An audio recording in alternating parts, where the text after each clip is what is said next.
So Gabe, thank you very much for joining us. Give us a little bit of your intro and Sure. then get to the owner financing and tell us all about like how you got your first couple of deals and stuff too. Yeah. I'll share my story and then open it up to some Q&A or whatever you guys like to kind of go from there. Yeah. So, how many of you guys have read Rich Dad Poor Dad? Most of you, hopefully all of you. If you haven't, please read it. So I read that book a couple years out of high school. And it was 2002, and high school just really wasn't the environment that I flourished in. And like a lot of us, and a lot of parents were saying, "Hey, go to college, go to college." My parents, who didn't even go to college, were still kind of preaching that, "Hey, maybe you should go to college." But I just knew academia was not my thing. I mean, I stayed in high school because of the the social environment, and because I was a high school wrestler, and that was important to me then. But a couple years out after high school, I read Rich Dad Poor Dad, and that just really opened my eyes. And as most of you have read it, it's not a how-to book, but it's just a mindset around finances and around financial freedom and taking control of your own finances. Well, I had also joined the Army National Guard my senior year of high school. So shortly after reading that book, so that was around 2002, and around 2003, I got deployed to Iraq. I got called up. 5 days later, I was gone. And but I constantly thought about the lessons I learned in that book. And I was telling all my friends, like, I'm going to come back. I'm going to build this real estate empire. And most of them were like, "Gabe, you're an idiot. Like you just were living in your friend's attic for $100 a month. You have no education. You have like what the hell are you talking about? How are you going to do this?" And I had no idea how. And that's what I said. I said, "I don't know how, but I am going to do that." So I was deployed for that year. I come back in 2004 and I start looking at properties. And I'm talking to agents. I'm driving neighborhoods. I'm reading other, some more of the Rich Dad books, and I'm making offers on properties. The crazy thing is I had no income and I had no down payment. I had no job. And in 2005, the banks were willing to give me a loan. And this was during the subprime. And you hear a lot of the kind of the horror stories of people buying in 05, 06, 07. I just tried to buy smart during those years. So that first house, even though it was crazy that they would qualify me, I did essentially what now everyone refers to as house hacking. It's before I knew the term house hacking. Is I bought a 3-bedroom, 2-bath house with no money down, and I rented out 2 of the bedrooms simply because that made financial sense. I lived for less than I could have lived anywhere else. My 2 roommates paid the majority of my mortgage, and that just made sense. Did the same in 06, similar in 07, but it was a 5% down deal. So coming in through 07, I had 3 houses. They all were cash flow positive, 2 no money down, and 1 5% down deal. Also in 2006, I opened up a small nutrition store, but by 2008, it wasn't making any money. By 2008, so I shut the store down. 2008, my first son's born, and now I'm going, "Oh, what do? I have these 3 houses. They're a couple $100 a month cash flow positive, but that's not enough to live on. And I have a young son on the way." So I took a bunch of odd and end jobs, a lot of help wanted ads, a lot of just minimum wage type jobs. And I eventually landed a job in a high school special education class, barely above minimum wage. And I won't go into the story in too much detail, but about 3 months in, I'm literally cleaning shit out of a stall that a kid threw everywhere because he thought it was funny. And truly my heart goes out to these kids, but this was not anywhere near how I pictured my life. And so I had to decide, hey, do I get serious or am I going to stay at this job forever? So I went back to the bank and asked for another loan, and the bank said, "There's no way." By 2008, lending guidelines had changed. And by 2008, they said, "Hey, you need a job. You actually need a down payment. You need income. You need a history." And I said, "But I have these 3 houses. Like, I've made my payments on time every month." They said, "We don't care. You actually need a large amount of money down if you want to buy an investment property." They said, "It's going to take years for you to qualify." And I had that initial like, oh, wow. And then it was, well, I can let that stop me, or I can really take that and find another way. And I had remembered briefly reading about seller financing. And so, that year, I went on Craigslist from 2008, 2009. It was almost a year, every single night. And I'm searching seller financing, owner terms. I'm meeting agents and brokers. I'm calling every for sale sign I see in a yard. I'm driving neighborhoods, calling for sale by owner signs, just kind of really doing it all. And I eventually found a seller financing deal. It was 2 duplexes side by side, so 4 units.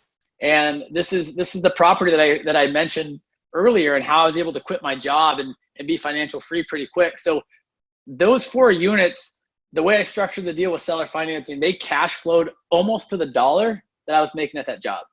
Now I was living off that income from that job. So my expenses were low. So I had the decision, do I want to have twice the income, or do I want to quit my job and have my time so I can really dedicate to, buying more properties? And so after that school year, so from 2009 through 13, I did all no money, a couple low money down, but almost all no money down seller financing deals. And that really is how I built my portfolio. But it was that first deal that gave me enough cash flow to walk away from, which was a very obtainable goal. It was a low paying job.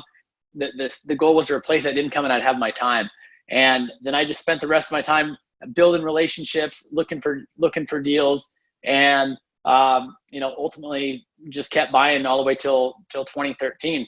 To this day, I have never used traditional financing for a purchase, other than those first 3 houses, which I don't know if you can really consider those traditional. I didn't borrow private or hard money for about a decade into my investing career. So it's been the majority of seller financing. As I've shifted into some larger deals, I have used private and hard money. And there's my long-winded intro, but that's how I got started. How many doors do you own now? Yeah, I have 175 units right now, and 175. Actually, a couple less. I'm actually selling my first 3 single-family homes right now. Equity happens, right? It's one of them have sold, and 2 are pending. So, and then I'm definitely looking to double that unit count here in this next 6 to 12 months. But and those are a mix of mostly small, medium-sized multifamily, some mixed-use stuff, a couple mobile home parks as well. And okay, but how old were you when you got started with the first 3? Yep, I bought my first house at 23. So it was 23, 24, 25, and then at 26 is when I decided, hey, I need to get serious. I'm either going to be stuck at a job that I hate, or I'm going to get serious and be all in real estate. Yeah. And the first deal, deal with the 2 duplexes, how did you find that deal, number one? Yep.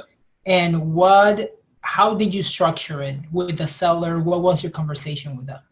Yeah, it was pretty casual, and which is important, because I realized that a lot of these negotiations are. So the seller, as I was saying, I was on Craigslist every night. These sellers actually wanted to carry financing, and there's a lot of reasons sellers want to carry financing, and we'll definitely get into that. The reason I wanted the seller to carry financing, because I didn't have a down payment, and so I started looking for sellers that didn't care about the down payment. I found that sellers were either stuck on price, interest rate, or down payment, but not all 3. And when you go to a bank, the bank's telling you, hey, like this is how it is. Like, this is a down payment. This is the interest rate. These are the terms of the deal. You either qualify or you don't.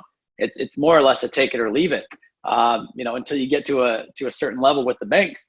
But with seller financing, it's as creative as you can imagine. So as creative as you as the buyer and the seller can get, you can structure the deal almost any way you can imagine. So these early deals, they were no money down.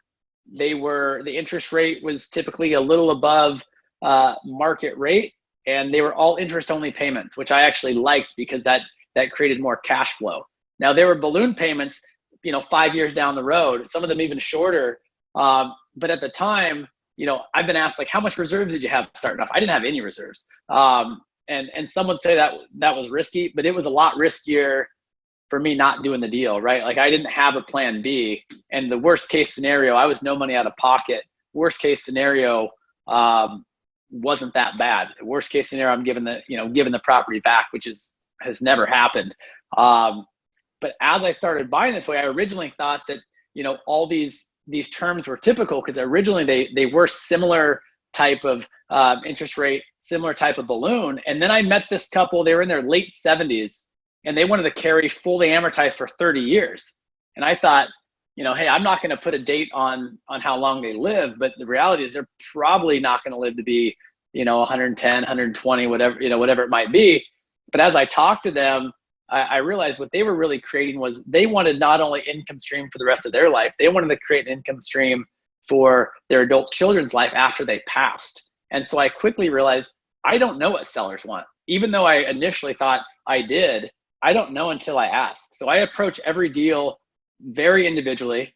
And it's if a seller wants to carry financing. Now early on, I did think, oh my gosh, this is a great strategy. I need to go educate all these sellers on why they should carry financing. But then I realized every seller that carried financing for me, they already wanted to. So there wasn't a lot of negotiation. I literally would just say, hey, what kind of terms are you interested in? And it was that casual. And then I would just let them talk. So as much as I can talk, I would ask that basic question and I would just shut up and listen. And they would just tell me everything that I wanted to hear. And I would try to give them as much of what they wanted as possible if I could still make the deal work for me. So if I heard them say, hey, I just need, a monthly payment of X amount. For instance, I had a seller, they said I need $11.25 a month. We didn't even have an interest rate written into the deal. We had a dollar amount of $11.25 written into the note and trust deed because that's what I heard them say. They said I need $11.25 a month. And so that's the advantage. You're dealing directly with them. You give them as much of what they want and still make the deal work for you. It's a true win-win scenario. But yep. How do you structure then with like a balloon payment or years, or do you give them an out that you can refinance later? How do you do that part? Yeah, a lot of it really comes down to what their needs are. So some sellers, they want to be paid off in short term. Other sellers really don't. Some sellers think they want to be, paid off. A lot of these early ones that were 2 to 5 year balloons, as we got closer, they said, hey, can we actually extend the loan? Because what they wanted is income. So one thing that might be helpful is every seller who's carried financing for me, they fit a very similar demographic. So for one, I mentioned before, they already want to carry financing. So they understand a lot of the advantage of carrying financing, which, they're not paying a capital gains up front. Even a large down payment, they would be paying capital gains on that portion that year. These are all, they're investors themselves. So they have some level of sophistication. They've all been men and women in their 60s and 70s, with the exception of one, I think was in his late 50s. So they're all in their 60s and 70s, really great people, but not great at managing properties. So that generation is typically self-managed. So a lot of these properties are poorly managed, under rented, deferred maintenance. And part of what you're giving them is this new level of passivity to step away from the property. They don't want to pay that capital gain, but they want that income every month. And so what you're doing is you get the upside of, hey, poorly managed, under rented, deferred maintenance. They know as investors as well, like you have to make money. The deal doesn't work unless you're cash flow positive, because if you're not, how are you going to pay them the mortgage? So they're okay taking a little bit less payment or a little bit less monthly cash flow than they were used to getting, because now they don't have to be a maintenance person. They don't have to be showing property. They don't have to be dealing with, tenants and toilets and all that kind of thing. So it's that true win-win.